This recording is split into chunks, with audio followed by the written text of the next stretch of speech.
first year Bachelor of Science students.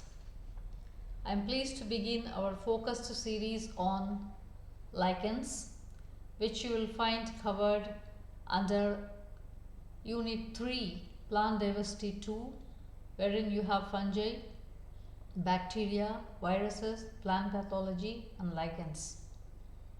This lecture series is designed specifically for your curriculum, aligned with the course code 23U2BCCT2.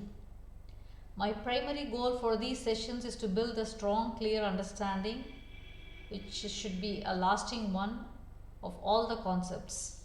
True learning is the first and foremost step, very important step, and when you understand the why and the how, excelling in examinations becomes a natural outcome. To make this online learning truly effective, I have a special request. Please keep your notebook and a pen ready. As we proceed, I'll be pointing out key technical terms, definitions, and processes. Writing them down, sketching simple diagrams, and certainly creating your own mind maps while watching will transform this from a passive viewing experience into an active learning session. This practice will help you organize the information logically, retain it longer, and build an excellent revision resource, ultimately saving you from last-minute stress and unstructured screen time. Let's learn deeply, prepare smartly, and aim for mastery of the subject together. I'm confident that with your focus and this approach, you will not only grasp the fascinating biology of lichens, but also achieve the excellent marks you are working towards. Let's get started. This session will have introduction about lichens, followed by definition, composition, microbionts, and photobionts of lichens.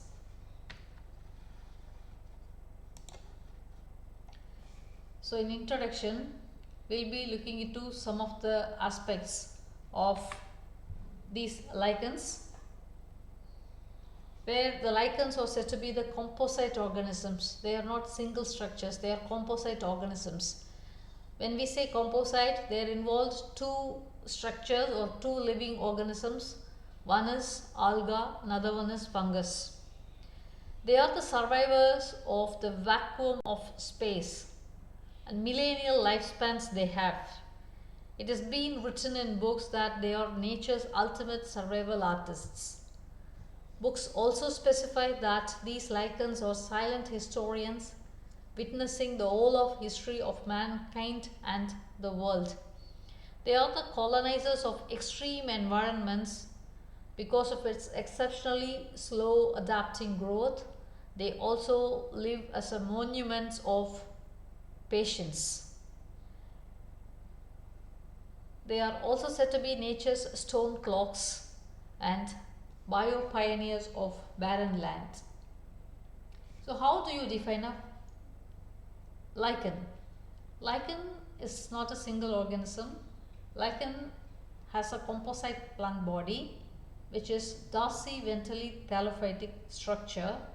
They are, or lichens are in permanent association, which is symbiotic and mutual, wherein they have two partners. One is the fungus, another one is the alga. The fungus is referred as mycobiont and the algal partner is referred as photosynthetic partner, otherwise the photobiont. There may be algae as photosynthetic partners, or there may be cyanobacteria as photosynthetic partners. If the fungus is in association with alga, then algal groups are called or referred as phycobiont or photobiont, we can also say. And then when they are specifically associated with cyanobacteria, we can use the term cyanobiont. So whether they are phycobiont or cyanobiont, they are absorbing, they absorb this photo or light for photosynthesis, so they are referred as photobionts. They are in mutualistic relationships so that they are able to form a stable compound structure. Hence they are referred as consortium of structure with the fungal and the algal partner. They benefit each other as they depend on each other.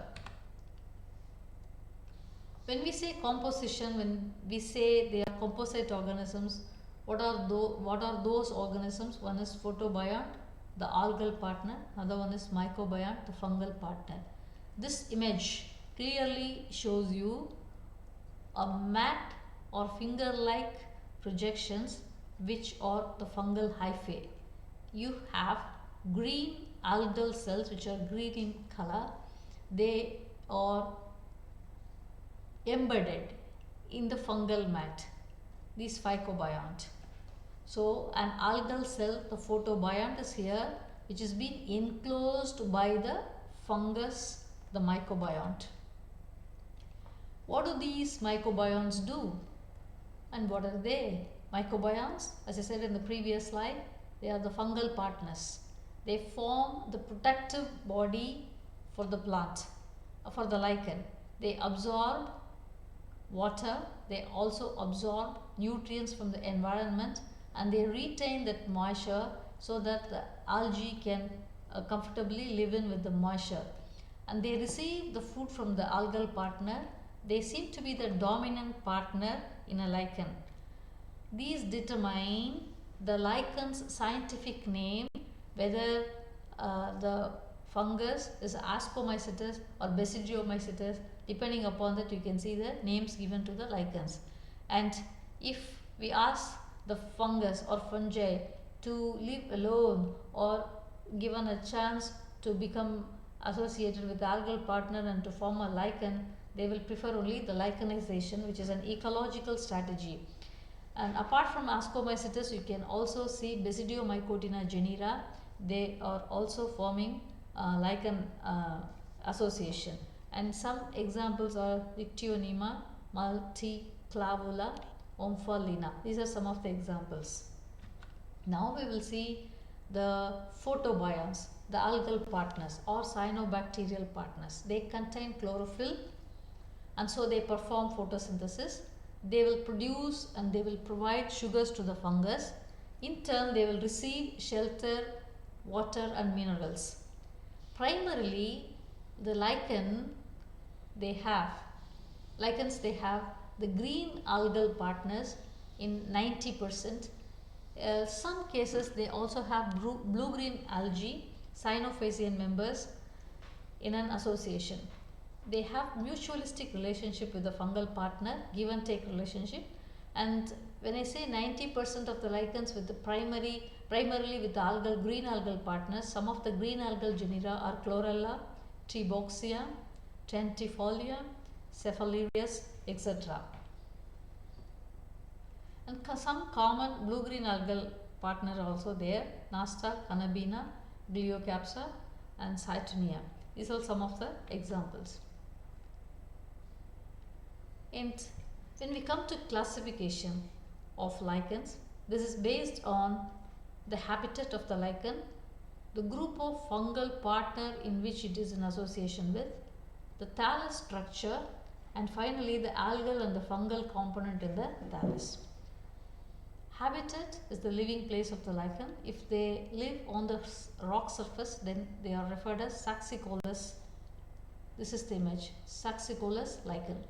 If they are present in the tree bark, on the tree bark, then they are referred as Carticolous, as in this image. If they are on the soil surface, then they are referred as Terricolous.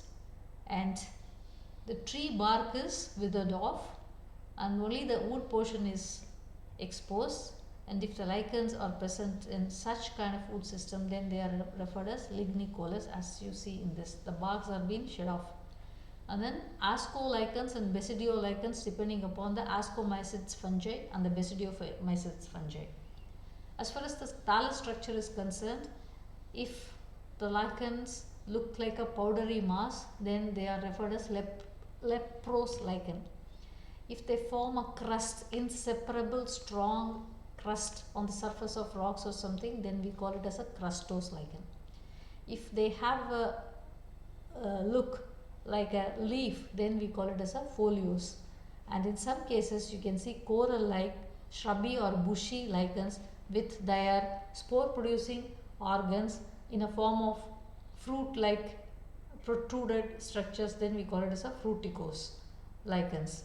And finally, the algal and the fungal components in the thallus are referred or classified into two categories, namely homoisomerous thalli, heteromerous thalli. So these are all the structures. So excellent. Let's recap what we have learned. At its heart, a lichen is a perfect dialogue between two partners, the mycobiont, the fungus, that provides structure and shelter, and the photobiont, the alga or the cyanobacterium, that produces food. This is not just coexistence, but it is a mutualistic symbiosis where both thrive together in a way neither could alone. To master for these lichen, so far what is taught for your exams, ensure that you have these key technical terms in your notes, like mycobiont, number 1, number 2, photobiont, the algal partner, number 3, ascomycetes and basidiomycotina, fungal groups, cyanophyceae and chlorophyceae, algal groups, and finally the fifth one, mutualism and symbiosis. So a quick learning tip: turn these terminologies into simple mind map. You have to place the word lichen in the center, create 2 or more branches, one for mycobiont, another one for the photobiont, and for the classification also. Keep adding their functions and examples. So this visual summary will be your best tool for revision. So remember, understanding this partnership is the first step, and the second thing is writing it down solidifies it.